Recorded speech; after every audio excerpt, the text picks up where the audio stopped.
2019 offer ಈಗ ಉಲ್ಲೇಖ. ಡಿಕೆಶಿ ಸಿಡಿಯೋದು ಗ್ಯಾರಂಟಿನ, ಯಾರಿಗೆ ಸಂದೇಶ, ಏನು ಉದ್ದೇಶ? ಇದುವೇ ಚದುರಂಗದ ಎರಡನೇ ಸ್ಟೋರಿ. ಡಿಕೆಶಿ ಆಫರ್ ಲೆಕ್ಕ.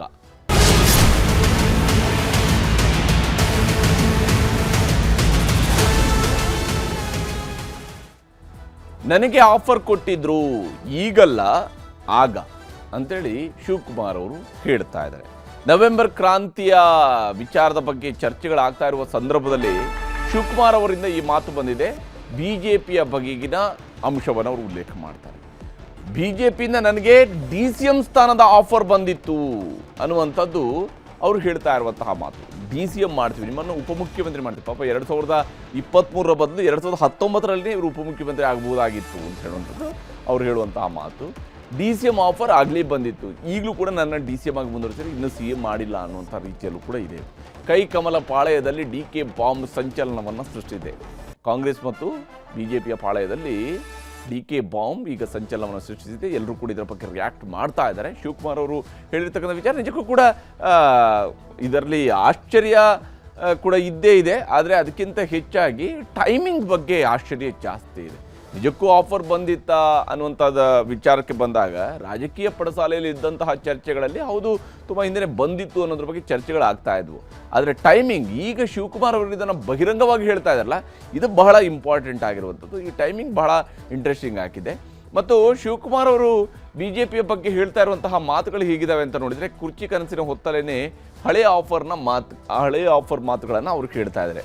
ಅವರು ಜೈಲಿಗೆ ಹೋಗೋದಕ್ಕಿಂತ ಮುಂಚಿತವಾದ ದಿನಗಳ ಬಗ್ಗೆ, ಜೈಲಿಗೆ ಆನಂತರ ಹೋದ್ರು ಅವರು 2019 ಅವರು ಜೈಲಿಗೂ ಕೂಡ ಹೋಗಿದ್ರು ಅವರು ಅಕ್ಟೋಬರ್ ನವೆಂಬರ್ ತಿಂಗಳಲ್ಲಿ.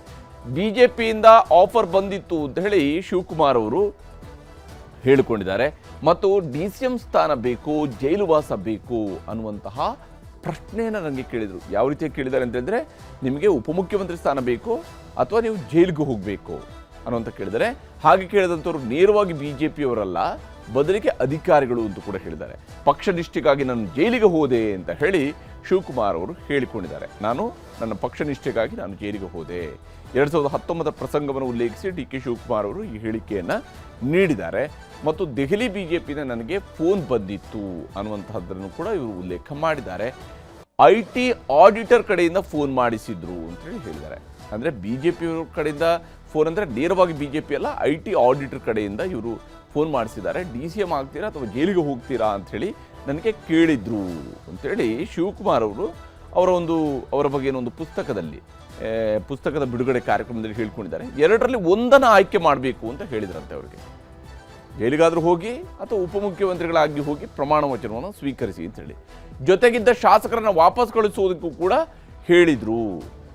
ನನ್ನ ಜೊತೆಗಿದ್ದಂತಹ ಶಾಸಕರು, ನಾನು ಪಕ್ಷ ನಿಷ್ಠೆಗಾಗಿ DCM ಸ್ಥಾನ ಬೇಡ ಅಂತ ಹೇಳಿದೆ, ಅದು ನನ್ನ ಪಕ್ಷ ನಿಷ್ಠೆ, ನನ್ನ ಪಕ್ಷ ನಿಷ್ಠೆಗಾಗಿ ನನಗೆ DCM ಸ್ಥಾನ ಬೇಡ ಅಂತ ಹೇಳಿದೆ. ಜೈಲು ವಾಸವನ್ನೇ ನಾನು ಆಯ್ಕೆ ಮಾಡಿಕೊಂಡೆ. DCM ವರ್ಸಸ್ ಜೈಲು ಅಂತ ಹೇಳಿ ಬಂದಾಗ ನಾನು ಜೈಲೇ ಇರಲಿ ಪರವಾಗಿಲ್ಲ ಅಂತೇಳಿ ಒಪ್ಕೊಂಡೆ. ನಾನು ಮನಸ್ಸು ಮಾಡಿದ್ದರೆ ಅಂದೇ DCM ಆಗಬಹುದಿತ್ತು. ನಾನೊಂದು ವೇಳೆ ರಾಜಕೀಯವಾಗಿ ಮನಸ್ಸು ಮಾಡಿದ್ದಿರ್ತಿದ್ರೆ ನಾನು ಅವತ್ತೇನೆ DCM ಆಗಬಹುದಾಗಿತ್ತು. ಇನ್ನೂ ಕೂಡ ತಾನೇ DCM ಆಗಿ ಮುಂದುವರೆದಿದ್ದೀನಿ ಅನ್ನುವಂಥ ರೀತಿಯಲ್ಲೂ ಕೂಡ ಅವರು ಪಾಪ ಬೇಜಾರಿದ್ದಾರೆ. ಯಾಕಂದರೆ ಅವರು CM ಆಗಬೇಕು ಅನ್ನುವಂತಹ ಕನಸನ್ನು ಕಾಣ್ತಾ ಇದ್ದಾರೆ. ಸಹಜವಾಗಿ ಅದಕ್ಕೆ ಬೇಕಾದ ಅರ್ಹತೆಯನ್ನು ಕೂಡ ಅವರು ಪಡ್ಕೊಂಡಿರುವಂಥದ್ದು, ಅದು ಇಲ್ಲ ಅಂತ ಹೇಳಿ ಅಲ್ಲ. ಪುಸ್ತಕ ಬಿಡುಗಡೆ ಕಾರ್ಯಕ್ರಮದ ಸಂದರ್ಭದಲ್ಲಿ ಶಿವಕುಮಾರ್ ಅವರ ಮಾತು ಹೇಗಿತ್ತು ಅನ್ನೋದು ನಿಮ್ಗೆ ತೋರಿಸ್ತೀನಿ. ನನಗೆ ದೆಹಲಿಯಿಂದ ಫೋನ್ ಬಂತು.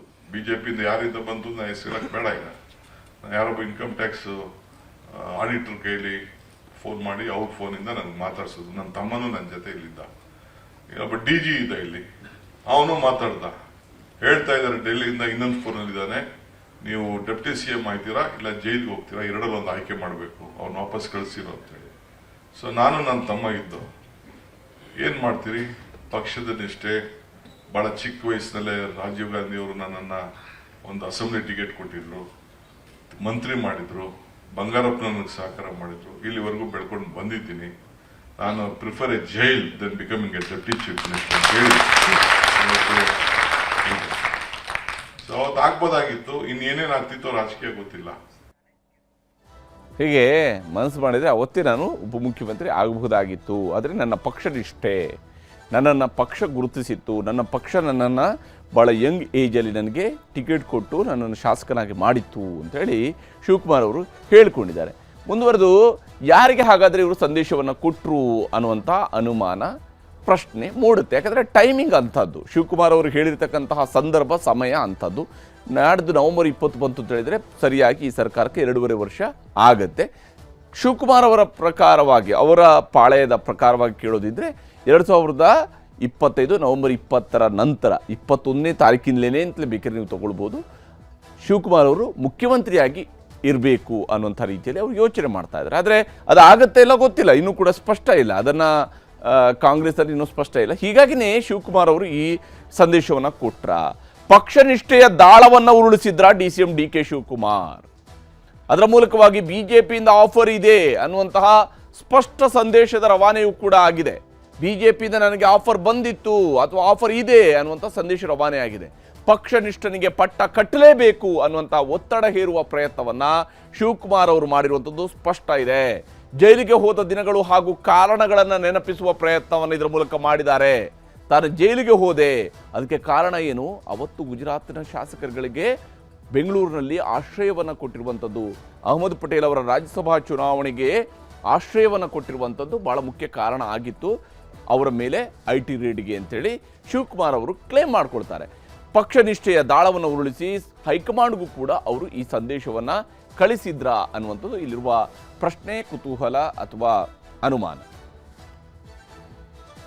ಈ ವಿಚಾರಕ್ಕೆ ಸಂಬಂಧಪಟ್ಟಂತೆ ನೋಡ್ತಾ ಹೋದಾಗ ಶಿವಕುಮಾರ್ ಅವರು ಕೂಡ ಕಾಂಗ್ರೆಸ್ನಲ್ಲಿ ತನ್ನದೇ ಆದಂತಹ ಛಾಪನ್ನು ಮೂಡಿಸಿದ್ದಾರೆ, ಇಲ್ಲ ಅಂತ ಹೇಳಿಲ್ಲ. ಈಗ ಅವರು ಮುಖ್ಯಮಂತ್ರಿ ಹುದ್ದೆಯನ್ನು ಕೀಳುವಂಥದ್ದೇನು ದೊಡ್ಡ ಅಪರಾಧ ಅಂತ ಹೇಳಿಲ್ಲ. ಯಾಕಂದರೆ ಸೊರಗಿದ್ದಂತಹ ಕಾಂಗ್ರೆಸ್ಗೆ ಬೂಸ್ಟ್ ನೀಡಿದಂಥವರು ಕೂಡ ಇದೇ ಶಿವಕುಮಾರ್. ಯಾಕಂದರೆ ಕೇವಲ ಒಂದೇ ಒಂದು ಸ್ಥಾನ ಗೆದ್ದಿತ್ತು 2019 ಲೋಕಸಭಾ ಚುನಾವಣೆಯಲ್ಲಿ, ಕೇವಲ ಒಂದೇ ಒಂದು ಸ್ಥಾನ ಗೆದ್ದಿತ್ತು. ಪಕ್ಷದಲ್ಲಿ ಇರುವಂತಹ ಯಾವ ನಾಯಕರುಗಳಿಗೂ ಕೂಡ ಪಕ್ಷದ ಮುನ್ನಡೆಸುವಂಥ ವಿಚಾರಕ್ಕೆ ಸಂಬಂಧಪಟ್ಟಂತೆ ಬಂದಾಗ PCC ಅಧ್ಯಕ್ಷರಾಗಿದ್ದಂಥ ದಿನೇಶ್ ಗುಂಡೂರಾವ್ ಅವರೇ ರಾಜೀನಾಮೆಯನ್ನು ಕೊಟ್ಟಿದ್ರು ಚುನಾವಣೆಯ ಫಲಿತಾಂಶ ಬಂದ ಮೇಲೆ. ಹೀಗಾಗಿ ಅಂಥ ಸಂದರ್ಭದಲ್ಲಿ ಅವರು ಪಕ್ಷದ ರಾಜ್ಯಾಧ್ಯಕ್ಷರಾಗಿ ಆಯ್ಕೆ ಆಗ್ತಾರೆ 2019ರಲ್ಲಿ ಶಿವಕುಮಾರ್ ಅವರು.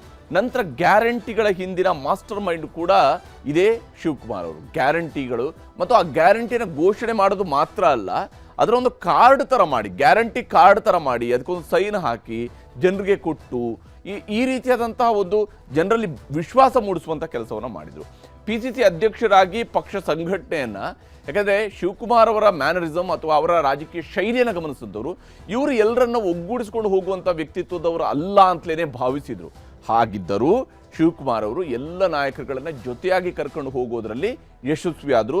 ಸಿದ್ದರಾಮಯ್ಯನವ್ರ ಜೊತೆಗೆ ವೋಟಿಂಗ್ನ ಹಿಂದಿನ ದಿವಸ ಕೂಡ ಜೊತೆಗೇ ನಿಂತ್ಕೊಂಡೇ ಮಾತಾಡಿಕೊಂಡು ಆ ಮೂಲಕ ನಾವು ಒಗ್ಗಟ್ಟಾಗಿದ್ದೀವಿ ಅನ್ನೋಂಥ ಸಂದೇಶವನ್ನು ಕೊಡಿಸುವಂಥ ಕೆಲಸವನ್ನು ಕೂಡ ಶಿವಕುಮಾರ್ ಅವರು ಕಳೆದ ಚುನಾವಣೆಯಲ್ಲಿ ಮಾಡಿದರು. ತಾವೇ ನುಡಿದ ಭವಿಷ್ಯದಂತೆ 135+ ಸೀಟ್ಗಳನ್ನು ಗೆಲ್ಲಿಸೋದ್ರಲ್ಲೂ ಕೂಡ ಯಶಸ್ವಿಯಾದರು. ಅವರು ಎಕ್ಸಾಕ್ಟ್ ನಂಬರನ್ನು ಹೇಳಿದರು, 136 ಸೀಟ್ ಗೆಲ್ತೀನಿ ಅಂತ ಹೇಳಿ. ಅಷ್ಟೇ ಸೀಟ್ ಗೆದ್ದರು ಅವರು. ಹೈಕಮಾಂಡ್ ಸೂಚನೆಯಂತೆ CM ರೇಸ್ನಿಂದ ಅವರು ಹಿಂದಕ್ಕೆ ಸರಿದಂಥವರು.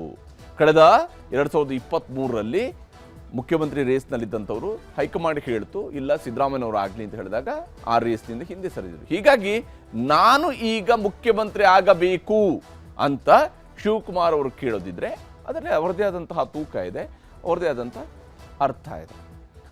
ಆದರೆ ಶಿವಕುಮಾರ್ ಅವರು ಈಗ ಈ ಟೈಮಿಂಗ್ ಬಗ್ಗೆ BJP ನಾಯಕರುಗಳು ಏನೆಲ್ಲ ಟಕ್ಕರ್ ಕೊಟ್ಟಿದ್ದಾರೆ ಅನ್ನೋದು ನಿಮಗೆ ತೋರಿಸ್ತೀನಿ. ನಿಮ್ಮನ್ನು ಕರ್ಕೊಂಡು ಬಂದು ಇಲ್ಲೇನೋ ನಾವು ಮಾಡ್ಬೇಕನ್ನುವಂಥದ್ದು ಯಾವತ್ತೂ ಬಂದಿಲ್ಲ. ಅವರು ದೊಡ್ಡವರಾಗಕ್ಕೆ, ಅವರಲ್ಲಿ ಇನ್ನೇನೋ ರಾಜಕಾರಣ ಮಾಡೋಕ್ಕೆ, ಅವರೇನೋ ಕ್ಲೈಮ್ ಮಾಡೋಕ್ಕೆ ಇವತ್ತು ಭಾರತೀಯ ಜನತಾ ಪಾರ್ಟಿ ಅಥವಾ ಸಂಘದ ಹೆಸರನ್ನೇ ಯಾರಾದರೂ ದುರುಪಯೋಗ ಮಾಡ್ಕೋಬಹುದು. ನಮ್ಗೇನು ದರ್ದು ಬಂದಿದೆಪ್ಪ, ಬಂಡೆ ಸಿಡಿದು ಬಿಡ್ತೀನಿ ಅಂತಾನು ಹೇಳಿದಾರೆ ಅವರು. ಸಿಡಿದು ಬಿಟ್ರೆ ನಿಮ್ಮ ಕತೆ ಏನು ಕಾಂಗ್ರೆಸ್ ಕತೆ? ಸ್ವಲ್ಪ ಡಿಕೆನ್ ಮೇಂಟೈನ್ ಮಾಡ್ಕೊಳ್ಳಿ. ಫಸ್ಟು ಡಿಕೆನ್ ಮೇಂಟೈನ್ ಮಾಡಿ ಸರ್ಕಾರ ಉಳಿಸೋವಂಥದ್ದಕ್ಕೆ ಹೋಗ್ರಿ. ಇಲ್ಲ ಅಂದ್ರೆ ಸರ್ಕಾರ ನೆಗೆದು ಬಿದ್ದು ನೆಲ್ಲಿಕಾಯಿ ಹೋಗ್ತೈತೆ. ಆ ನೆಗೆದು ಬೀಳಕ್ಕೆ ಮುಂಚೆ ಡಿಕೆನ ಮೇಂಟೆನೆನ್ಸ್ ಮಾಡಿ ಅವ್ರಿಗೇನು ಸಮಾಧಾನ ಮಾಡಬೇಕು ಮಾಡಿ. ಇವತ್ತು DK ಶಿವಕುಮಾರ್ ಚಾಲೆಂಜ್ ಮಾಡ್ತೀನಿ. ಇವತ್ತೇನು ನೀವು ಹೇಳಿಕೆ ಕೊಟ್ಟಿರಲ್ಲ, ಇದು ಆಮಿಷ BJPದಿಂದಲ್ಲ. ಇವರಾಗೆ ಕೇಂದ್ರದ ಒಬ್ಬರು ದಿವಂಗತ ಕೇಂದ್ರ ಮಂತ್ರಿಗಳ ಮುಖಾಂತರ ಕೇಂದ್ರ ವರಿಷ್ಠ ಮಂಡಳಿಗೆ ವಿನಂತಿ ಮಾಡ್ಕೊಂಡಿದ್ರು, ನಾನು ಎಲ್ಲ ಕೇಸುಗಳನ್ನು ಮುಕ್ತ ಮಾಡಿ ನಾನು BJPಗೆ ಬರ್ತೀನಿ, ನಾನು ಮುಖ್ಯಮಂತ್ರಿ ಅವಕಾಶ ಕೊಡಿ ಅಂತ ಕೇಳಿದ್ದು. ಅವರು BJP ಆಫರ್ ಮಾಡಿಲ್ಲ. ಹೀಗೆ ಶಿವಕುಮಾರ್ ಅವರು ಈಗ ತನಗೆ ಕಮಲಪಾಳ್ಯದಿಂದ ಬಂದಿತ್ತು ಅಂತ ಹೇಳಲಾಗುವ ಆಫರ್ನ ವಿಚಾರವನ್ನು ಮುಂದಿಟ್ಟುಕೊಂಡು ತಮ್ಮದೇ ಆದಂಥ ಲೆಕ್ಕಾಚಾರದ ಮಾತುಗಳನ್ನು ಹೇಳಿದ್ದಾರೆ. ರಾಜಕೀಯವಾಗಿ ಇದು ಸಹಜವಾಗಿಯೇ ದೊಡ್ಡ ಸಂದೇಶವನ್ನು ನೀಡುತ್ತೆ. ರಾಜಕೀಯವಾಗಿ ಇದು ಬಹಳ ಚರ್ಚೆಗೂ ಗ್ರಾಸ ಆಗಿದೆ. ಆದರೆ ಇದು ನಿಜಕ್ಕೂ ಶಿವಕುಮಾರ್ ಅವರು ಬಯಸಿರ್ತಕ್ಕಂತಹ ಹುದ್ದೆನ ತಂದು ಕೊಡುತ್ತಾ ಇಲ್ವಾ ಅನ್ನೋಂಥದ್ದು ಮುಂದೆ ನೋಡಬೇಕಾಗಿದೆ.